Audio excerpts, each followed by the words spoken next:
하나님 말씀 로마서 11장 7절에서 8절 말씀을 보겠습니다. 그런 적 어떠하뇨? 이스라엘이 구하는 그것을 얻지 못하고 오직 택하심을 입은 자가 얻었고 그 남은 자들은 완악하여 졌느니라. 기록된 바 하나님이 오늘날까지 저희에게 혼미한 심령과 보지 못할 눈과 듣지 못할 귀를 주셨다 함과 같으니라. 아멘. 로마서 1장부터 지금 11장까지 읽어오게 되면 이미 구원은 어떻게 얻는가 다 알았잖아요. 그러면 뒤에 이야기가 왜 필요합니까? 개혁주의의 문제가 뭐냐면 성화를 이루어 가야 되는데 그 성화는 죽어야 이룬다라는 거예요. 도대체 이게 무슨 논리입니까? 십자가의 피 공로를 완전히 삭제하는 신학이에요. 주님이 재림하시면 우리는 온전한 의를 행할 수 있다. 성령 못 받아도 제대로 못 받았어요. 그리스도의 신부는 흰옷을 입은 자예요. 흰옷을 입었으면 안은 새카매야 되거든요. 언약의 완성자이신 십자가의 피 흘리신 주님의 피 공로다. 피를 자랑해야 되거든요. 십자가의 피를 자랑하는 교회가 되면 어떤 사태가 벌어질까요? 두려운 게 그거예요. 방종한다는 겁니다. 이들은 뭘 모르느냐 하면 서기관과 바리새인들이 깔끔하게 살았어요. 율법에 이르는 흠이 없도록 살았단 말이에요. 그런데 예수님은 그들을 향해서 뭐랍니까? 너희 아비는 마귀다라고. 예수님의 말귀를 못 알아들어요. 알아듣는다라고 해놓고 천국 가면 온전한 의를 이룬다는 거예요. 지금은 온전한 의를 못 이루었습니까? 자기 백성에게 그리스도의 영을 주셔서 십자가의 피만을 자랑하는 그 자체가 의로운 모습이에요. 그런데 선악과를 먹은 인간들은 무엇을 계속해서 노리느냐 하면 나의 모든 삶의 행위들이 하나님이 말씀하시는 율법대로 살고 싶은 거예요. 이 마음이 서기관과 바리새인들의 마음이었어요. 그들이 하나님의 아들을 심판해서 십자가에 못 박아 죽여버립니다. 그 기준이 율법입니다. 하나님의 말씀이에요. 그러면 말씀을 어떻게 해야 됩니까? 부지런히 가르쳐야 되겠죠. 내가 이를 때까지 읽는 것과 권하는 것과 가르치는 것에 창념하라. 신명기에서 어떻게 하라 했습니까? 잘 때, 일어날 때, 길을 갈 때 말씀을 계속해서 가르치라는 겁니다. 그 당시에는 낭독이죠. 계속해서. 그런데 부지런히 읽고 권하고 가르치는 이 말씀에 성령을 배제하면 어떤 결과가 나오겠습니까? 나 안다예요. 성경은 십자가를 전하고 있거든요. 그러면 부지런히 권하고 읽고 권하고 가르치면 사도 바울처럼 죄인 중에 괴수가 돼야 되거든요. 그런데 이 신학자들의 문제가 뭐냐면 이 선악과를 먹은 그 첫째 아담을 본받아서 선악을 아는 일에 하나님과 같이 되고 싶은 거예요. 그 욕망을 로마 카톨릭이 제공한 거잖아요. 그래서 내세를 계속 지향하게 했어요. 목사들과 신부들 저거들은 1억짜리 차를 타고 다니고 그러면서 가르치는 게 뭐냐면 천국을 소망하라 가르치는 거예요. 성경을 가르치는 목적, 인간 구원론과 그리고 또 하나는 하나님과 같이 되고자 하는 그 욕망을 충족시켜 주는 거예요. 그러니 목사들은 이미 각 교회에서 하나님이 되었거든요. 그러니 십자가를 전할 이유가 없어요. 목사님 그러면 그들이 그랬기 때문에 우리는 부지런히 읽고 권하고 가르치지 않아야 됩니까? 이 사람은 무슨 태도를 갖고 있어요 지금? 말씀에 순종할 태도가 있는 게 아니라 자기가 판단하겠다는 거예요. 말씀은 우리가 판단할 위치에 있지 않아요. 사도 바울이 부지런히 읽고 부지런히 권하고 부지런히 가르쳤는데 죄인 중에 괴수더라. 이렇게 만일에 성경을 읽고 권하고 가르친다면 박수칠 일인데 읽고 권하고 가르친 결과가 뭐냐면 난 복음을 안다라는 겁니다. 문제는 뭐냐면요. 복음을 정답으로 바꿨다는 거예요. 지식으로 접근했다는 겁니다. 그러니까 마지막에는 알미 구원이 되어버렸어요. 올바른 복음을 알미. 부지런히 배우고 계속 들으면 복음을 알 것이다. 이런 내용은 성경에 없어요. 그럴 것 같으면 주님께서 사도들에게 마태, 마가, 누가 이런 요한계시록을 쓰지 말고 교리를 쓰게 하면 좋잖아요. 주님이 바보입니까? 주님이 교리를 못 만들어서 성경을 이렇게 복잡하게 주셨어요? 이 인간들의 문제가 뭐냐면 죄인을 통해서 복음을 전하게 함으로 말미암아 너는 아니야. 그래야만 서로가 십자가만 바라볼 거 아니에요. 육의 눈에는 주님의 일하심이 안 보이죠. 내가 교회 안 오면 주님 일 안 할 거야. 엘리야가 화난 게 그거였잖아요. 착각을 하잖아요. 오늘날 교인들도 비슷하죠. 자기 행위를 통해서 자기가 남은 자라고 생각한 거예요. 오늘 목사들도 똑같습니다. 그래서 사도 바울이 죄인으로서 복음을 전하는 거예요. 인간들은 선악과를 먹었기 때문에 말씀을 대할 때 말씀을 지식으로 받아요. 우리 중에 지식으로 안 받는 사람이 있습니까? 없어요. 목사들이 그러잖아요. 여러분 지식으로 받지 말고 믿음으로 받아야 됩니다. 이게 사기입니다, 사기. 지식으로 들어가서 믿음으로 바뀌어져요. 그렇게 되어야만 자기 부인이 나옵니다. 그러니까 이제 나중에는 어떤 결과가 발생하는가 하면 그들이 만든 교리 속에 못 들어가면 이단이라는, 이게 로마 카톨릭이 하는 거짓을 개신교가 똑같이 해요. 그게 무슨 복음입니까? 아닌 것은 아니라고 해야 돼요. 분명히 십자가 외에 자랑하는 것이 있다면 거기에 대해서는 용납하지 말아야 됩니다. 그런데 인간은 올라에 계신 그분을 끌고 와서 왕노릇을 하려고 해요. 이스라엘이 구하는 그것을 얻지 못하고 오직 택하심을 입은 자가 얻었고, 말씀이요 정말 무시무시합니다. 이스라엘이 어떻게 만들어졌습니까? 아브라함을 어떻게 불렀어요? 은혜로 택했잖아요. 여호와께서 자기를 위하여 야곱 곧 이스라엘을 자기의 특별한 소유로 택하셨음이로다. 그러면 이 이스라엘은 은혜를 따라 택함을 입은 자입니까, 아닙니까? 맞죠? 그런데 이스라엘이 구하는 그것을 얻지 못했다라고 해요. 그러면 우리는 걔들은 은혜를 몰라서 그렇다. 근데 나중에 가면 온 이스라엘이 구원을 받는다라고 또 이야기를 해요. 인간들은 선악과를 먹었기 때문에 계속 정답을 찾습니다. 성경은 인간들에게 설득하고 이해시키고 답을 주려고 하는 게 아니에요. 십자가를 전가하는 복음이에요. 십자가에 못 박혀 죽으신 그 아들이 심판주가 되셨음을 지금 전가하고 있는데, 로마서를 읽는 사람들은 어떤 태도로 취하느냐면 정답이 뭐냐라는 이야기를 자꾸 듣고 싶은 거예요. 행위로 구원을 얻느냐, 믿음으로 구원을 얻느냐. 그래서 구원 얻을 인간 없다라는 게 지금 그 얘기잖아. 로마서에서는 못 얻는다는 이야기를 하는 거예요. 이스라엘은 분명히 하나님께서 자기 이름을 위하여 택한 자예요. 유월절 어린 양의 피로 하나님의 아들로 만든 자들이 이스라엘입니다. 은혜로 택하심을 입은 이스라엘이잖아요. 그런데 사도 바울이 뭐라고 이야기하는가 하면 그들이 구하는 그것을 얻지 못했다라고 하면서 은혜로 택하심을 입은 자가 구원을 얻었다라고 해버리죠. 성경은 정답을 알려주는 게 아니에요. 정답이 없다라는 게 아니라 십자가 사건 속으로 우리를 인도합니다. 십자가라는 것은 내가 소유할 수 있잖아요. 내가 믿어버릴 수 있는데, 성경에서 말하는 십자가는 사건이에요. 사건 속으로 우리를 끌고 갑니다.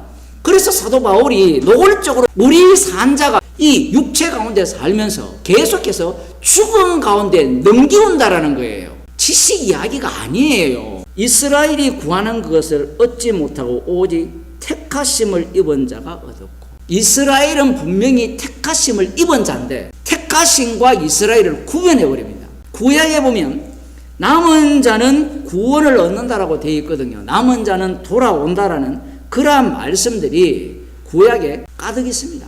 예수님 당시에 그 유대인들이 남은 자라고 생각을 하는 거예요. 그런데 남은 자는 완악하여 졌다라는 거예요.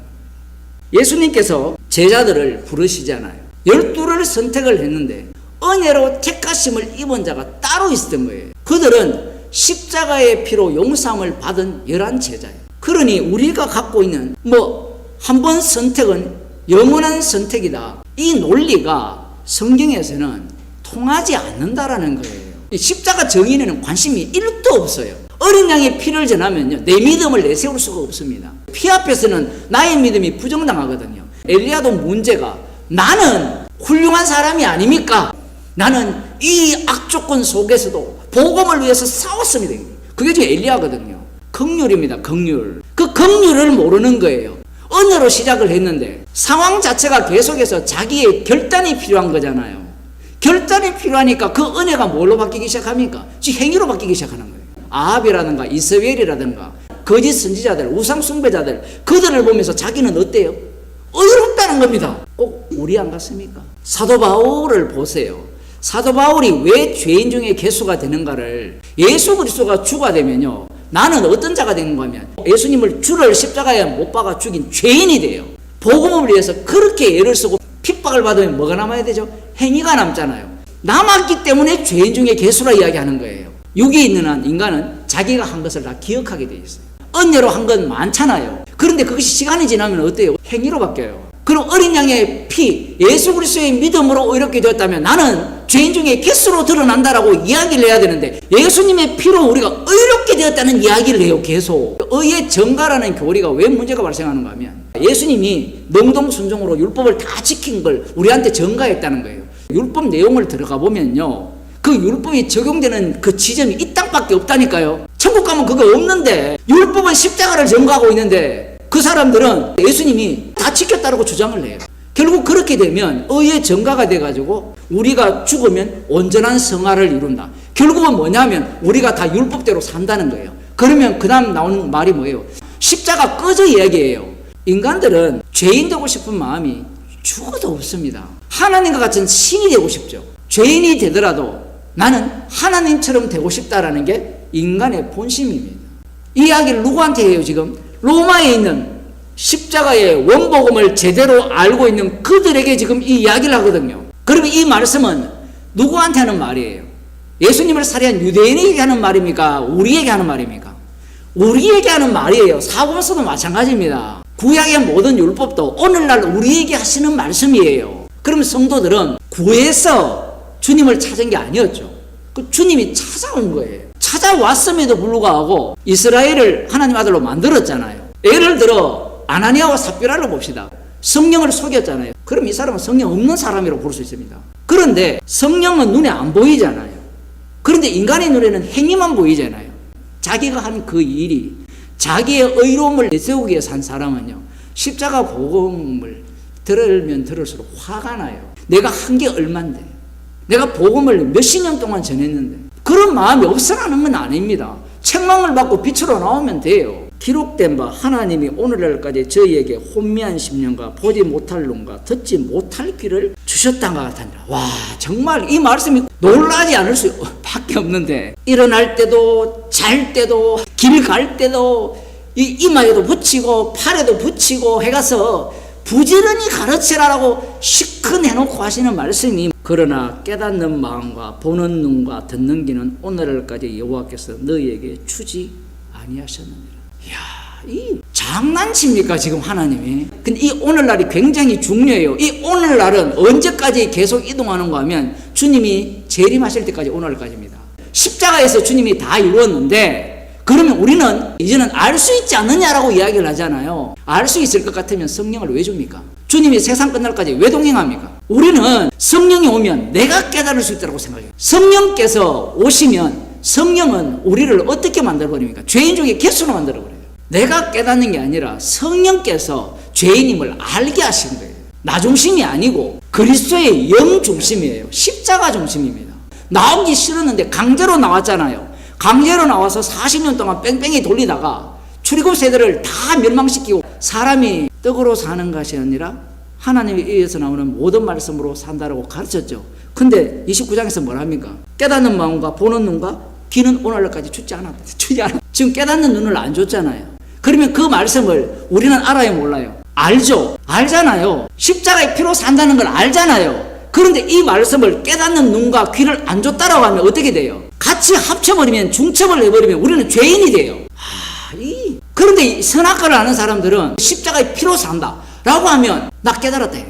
성령께 깨닫게 줬다 해요. 예수님의 피가, 예수님의 살이 우리의 죄를 용서하고 우리의 죄를 씻고 구원했습니다. 다 안다니까요. 주님의 일은 우리가 할 수가 없어요. 사람들이 오해하는 게 뭐냐면 십자가의 피로 다 이루었고 성령을 줬으니까 이제 우리는 주님의 은혜를 알 거라고 생각하잖아요. 알면요, 사도 바울이 뭘 썼을까요? 답을 썼겠죠, 답을. 근데 답을 쓴 게 아니라 사건이 일어나는 현장으로 만들어버리는 내용을 써버립니다. 말씀은요, 우리 모든 사람에게 해당되는 복음이에요. 복음을 안다고 하는 사람의 문제가 뭐냐면 죄인임을 알아야 되는데 나는 복음을 아니까 누구 파가 아니라는 거죠. 여호와께서 애굽 땅에서 너희 목전에 바로와 그 모든 신하와 그 온 땅에 행하신 모든 일을 너희가 보았나니 곧 그 큰 시험과 이적과 큰 기사를 네가 목도하였느니라. 목도해도 깨닫는 눈과 마음을 안 주셨다라는 거예요. 오늘날도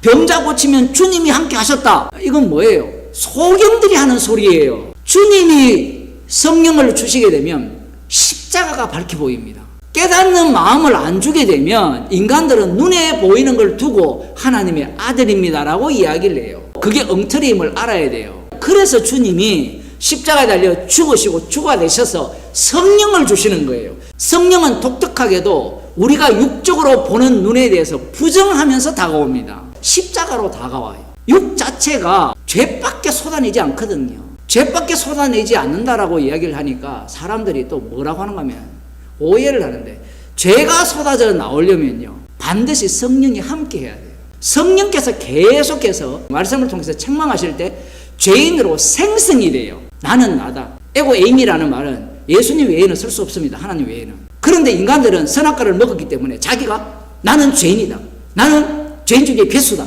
나는 십자가 외에는 잘할 것이 없다. 말은 다 맞아요. 말은 다 맞는데 마귀가 맞는 말을 다 하잖아요. 그러면 목사님, 택하심을 따라 입은 자는 다 구원을 얻지 않습니까? 라고 하면 성경은 뭐라고 하죠? 남은 자만 구원을 얻는다고 해요. 아니, 하나님은 심술쟁입니까? 왜 우리한테 안 맞춰줍니까? 또 보세요. 왜 우리한테 맞춰야 돼요? 성경은 예수님에 대해서 증거하는데. 선악과를 먹은 자들은 말씀을 계속 장악해서 소유화시켜서 자기가 하나님처럼 되고 싶은 거예요. 피만 남아야 돼요. 피만. 사람들이 어디에 화나옵니까? 남 공격하는 거 화나요. 근데 복음 전하면요 시큰둥해요. 그 복음이 자기를 공격하는 걸 알아요. 남을 공격하면요 편을 만들거든요. 편을 만들면 자기가 의로워집니다. 우리가 알아야 되는 것은 율법과 선지자는 예수님에 대해서 증거합니다. 그래서 지금 사도 바울이 이 본문을 끌고 오는 거예요. 너희는 놀라고 놀라라. 너희는 소경이 되고 소경이 되라. 여호와께서 깊이 잠들게 하는 신을 너희에게 부어주사 너희의 눈을 감기셨음이니 눈은 선지자요 너희 머리를 덮음이니 머리는 선견자라. 그들이 눈을 주지 않았기 때문에 약속의 땅에 들어가서 소견에 옳은 대로 행했죠. 그럼에도 불구하고 선지자를 보내어서 돌아오라고 했음에도 불구하고 안 돌아왔죠. 왜? 눈을 감기게 해버렸기 때문에 선지자들이 다 거짓 것을 외친다라는 거거든요. 그들의 눈을 주님께서 감기게 하셨다라는 겁니다. 이 내용이 왜 중요하냐면 예수님 당시에 유대인들이 바리새인과 서기관들이 그 내용을 알아요, 몰라요? 알죠. 알면 그들은 그러면 미가야 선지자가 옳다라는 걸 알아요, 몰라요? 알죠. 엘리야 선지자가 옳은 걸 알아요. 그러면 그들은 미가야가 엘리야가 외친 그 노선에 서게 됩니다. 그래서 그들은 어떻게 살아가느냐라고 하면 율법의 의로는 흠이 없게 사는 거예요. 유일하신 여호와만 섬기는 겁니다. 그 모습이 어떤 모습이냐? 잠들게 하는 신을 부어준 모습이라는 거예요. 충격적이지 않습니까? 박하와 해안과 근처에 11조를 하는 것이 말씀을 깨닫지 못하게 했기 때문이라는 겁니다. 이걸 누가 받아들이겠냐는 거예요. 아니, 그럴 것 같으면 율법을 말씀하시지를 말지, 선지자들을 통해서 율법으로 돌아오라 외치지를 말지 왜 외칩니까? 라고 또 따질 거 아닙니까? 외치니까 그들이 율법으로 돌아왔죠. 돌아온 모습이 잠들게, 깊이 잠들게 하는 신을 너희들에게 부어준 현실이라는 거예요. 이제 여기에서 이제 서서히 짜증납니다. 그러면 인간은 뭡니까? 인간은 뭐긴요? 십자가이신 예수님의 주되심을 증거하기 위해서 만들어진 피조물 뿐입니다. 그러면 여기에 이제 칼빈이 나서가지고 인간은 자유의지가 있다, 뭐 별별 소리를 다루는데, 인간은 자유의지가 없어요. 자유의지라는 것은 선택을 하는 거잖아요. 맞죠? 내가 이렇게도 할 수 있고 저렇게도 할 수 있잖아요. 선택을 할 수 있다는 것은 이미 선악을 안다는 거예요. 근데 백부장 어때요? 믿음이 가라면 가고 오라면 오고 선택 안 해요. 은혜 세계는요 말씀대로 되어지는 세계예요.